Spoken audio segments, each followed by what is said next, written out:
Hello friends, welcome to my channel. দেশ এবং দেশের বাইরে থেকে যারা আজকে আমার ভিডিওটি কন্টিনিউ করেছেন প্রত্যেককে gardener TRIPS with Kamal YouTube চ্যানেলে স্বাগতম।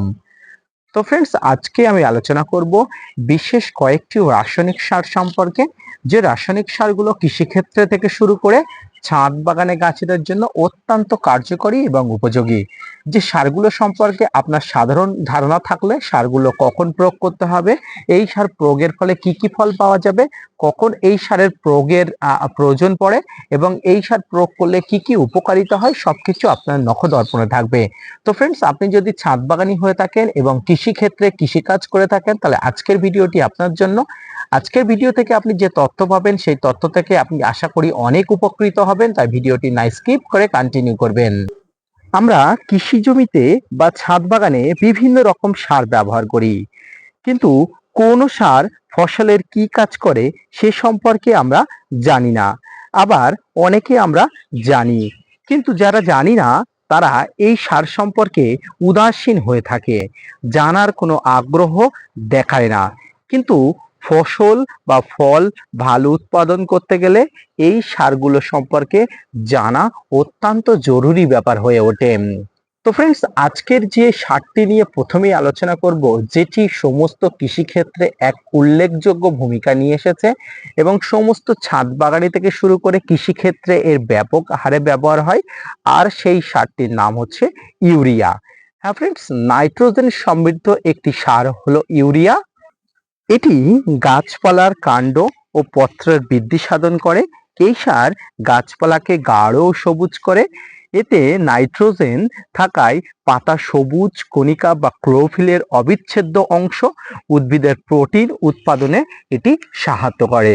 তো ফ্রেন্ডস, এই নাইট্রোজেন ঘটিত সার ইউরিয়া, যেটি কৃষিক্ষেত্রে ব্যাপক হারে ব্যবহার হয়, যদিও এটি ছাদ বাগানে গাছেদের ক্ষেত্রে খুব কম পরিমাণ ব্যবহার হয়, তবুও আমরা যে পরিমাণ সারগুলো দিই, যেমন ভার্মি কম্পোস্ট, যেমন খোল গুঁড়ো বা খোল পচা, এইসব সারের মতো কিন্তু নাইট্রোজেন বর্তমান থাকে। অর্থাৎ নাইট্রোজেন যে অবশ্যই দরকার গাছে, সেটি সমস্ত ধরনের সার ভালো করে ঘাঁটলে, সমস্ত ধরনের সারের রাসায়নিক বিক্রিয়াগুলো দেখলে অবশ্যই বোঝা যাবে যে নাইট্রোজেনের সমস্ত গাছের প্রয়োজন অত্যন্তভাবে। দ্বিতীয় যে সারটির কথা বলবো, সেই সারটি হলো টিএসপি। ফ্রেন্ডস, টিএসপি আর ডিএসপি বা ফসফেট জাতীয় এই সারে প্রচুর পরিমাণ ফসফেট থাকে, যা গাছের প্রাথমিক পর্যায়ে বৃদ্ধিকে ত্বরান্বিত করে। এছাড়া উদ্ভিদের জীবকোষের বিভাজন ও অংশগ্রহণ করে গাছের মূল, কাণ্ড ও শিকড়ের গঠনকে সবকিছু ঠিকঠাক করে গাছের বৃদ্ধিকে সহায়তা করে। এছাড়াও গাছকে সঠিক সময়ে ফুল ফল দিতে উপযোগী করে তোলে এই ফসফরাস ঘটিত সার ডিএসপি বা টিএসপি। ফ্রেন্ডস, এরপরে যে সারটির কথা আলোচনা করব সেটি হচ্ছে পটাশ। ফ্রেন্ডস, পটাশ সার গাছের কতটা উপযোগী বা উপকারী সেটি অবশ্যই ছাদ বাগানি থেকে শুরু করে মাঠ বাগানি আমরা সবাই জানি। এই পটাশ বিভিন্ন প্রকারের হয়ে থাকে। এটি সাদা আকারের হয়ে থাকে, এটি লাল আকারের হয়ে থাকে। অর্থাৎ সাদা আকারের যে পটাশটি হয়ে থাকে সেটিকে আমরা এসওপি নামে চিনি, এবং লাল আকারের যে পটাশটি হয়ে থাকে সেটিকে আমরা এমওপি নামে চিনি। ফ্রেন্ডস, পাতার ক্লোরোফিল তৈরিতে অবিচ্ছেদ্য অংশ ও সরকারের পদ্ধতিতে সাহায্য করে এগুলি, এবং উদ্ভিদের দেহ অভ্যন্তরে চলাচলের পথকে সুগম করে এই সারটি। এই সার নাইট্রোজেনের কার্যকারিতা পরিপূরক, পোকামাকড় থেকে গাছকে রক্ষা করে এবং গাছের খরা সহিষ্ণুতা গ্রহণ করতে সাহায্য করে। এরপরে যে সারটি সম্পর্কে আলোচনা করব সেটি হচ্ছে জিপসাম। জিপসাম সারের মধ্যে থাকে সালফার, যেটি নাইট্রোজেনের আত্মকরণে সাহায্য করে। এই সার প্রোটিন প্রস্তুতিতে সাহায্য করে এবং তেল উৎপাদনের ক্ষমতা বৃদ্ধি করে, এবং এটি সালফার, ভিটামিন এবং গাছের কোএনজাইম তৈরিতে প্রচুর পরিমাণ ব্যবহৃত হয় এবং এটি গাছকে প্রচুর পরিমাণ সহায়তা করে। ফ্রেন্ডস, এইবারে যে সারটির কথা আলোচনা করব সেটি হচ্ছে জিঙ্ক সালফেট। এটি গাছের শরীরে প্রোটিন প্রস্তুতিতে সহায়তা করে এবং হরমোনের কার্যকারিতার জন্য গাছকে প্রচুর পরিমাণ সাহায্য করে। ফ্রেন্ডস, আজকের ভিডিওতে শেষ যে সারটির নাম বলবো সেটি হচ্ছে বোরন। এমন কোনো ছাদ বাগানই নেই বা মাঠ চাষি নেই যারা এই বোরন সম্পর্কে জানে না। এই বোরন এমন একটি সার যেটি ছাদ বাগান থেকে শুরু করে কৃষিক্ষেত্রে প্রচুর পরিমাণ ব্যবহৃত হয় এবং এর অনেক কার্যকারিতা গুণ আছে।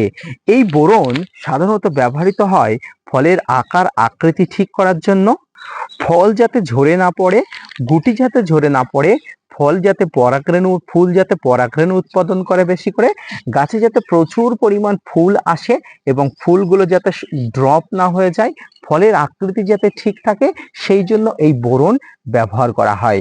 তো ফ্রেন্ডস, আজকে যে বিশেষত 5টি থেকে 6টি সারের কথা আলোচনা করলাম, এই সারটি কৃষিক্ষেত্রে থেকে শুরু করে ছাদ বাগানীদের কাছে থাকলে ব্যাস আর কোনো কিছুর প্রয়োজন হয় না। প্রত্যেকটি সারের এক আলাদা আলাদা কার্যকারিতা ক্ষমতা আছে। প্রত্যেকটি সার আমাদের ছাদ বাগানে কখনো না কখনো আমাদের ব্যবহার করার প্রয়োজন হয়ে পড়ে। তাই প্রত্যেকটি সারের কার্যকারিতা ক্ষমতা এবং গুণ যদি আমরা জেনে থাকি, তাহলে অবশ্যই আমাদের গাছগুলোকে কখন কি সার দিতে হবে, কখন কি সারের প্রয়োজনীয়তা আছে, সে সম্পর্কে আমাদের বেসিক একটা কনসেপ্ট চলে আসবে। তাই ফ্রেন্ডস, আজকের ভিডিও থেকে যদি আপনি উপকৃত হয়ে থাকেন, আজকের ভিডিও থেকে যদি আপনার অনেক উপকার হয়ে থাকে, তো আমার চ্যানেলটি সাবস্ক্রাইব করবেন। পাশাপাশি gardener TRIPS with Kamal YouTube চ্যানেলকে সাপোর্ট করবেন। আপনাদের জন্য প্রতিনিয়ত তথ্য নিয়ে ভিডিও বানাই। আপনারা যদি মোটিভেট করেন, ভিডিও বানাতে আগ্রহী হই এবং নতুন নতুন ভিডিও বানাতে উৎসাহী হই। তো ফ্রেন্ডস, আজকের ভিডিওটি এই পর্যন্ত। দেখা হচ্ছে পরবর্তীতে নতুন কোনো ভিডিও নিয়ে। ততক্ষণ সঙ্গে থাকবেন। আর হ্যাঁ, অবশ্যই আমার চ্যানেলটা সাবস্ক্রাইব করতে ভুলবেন না। ধন্যবাদ।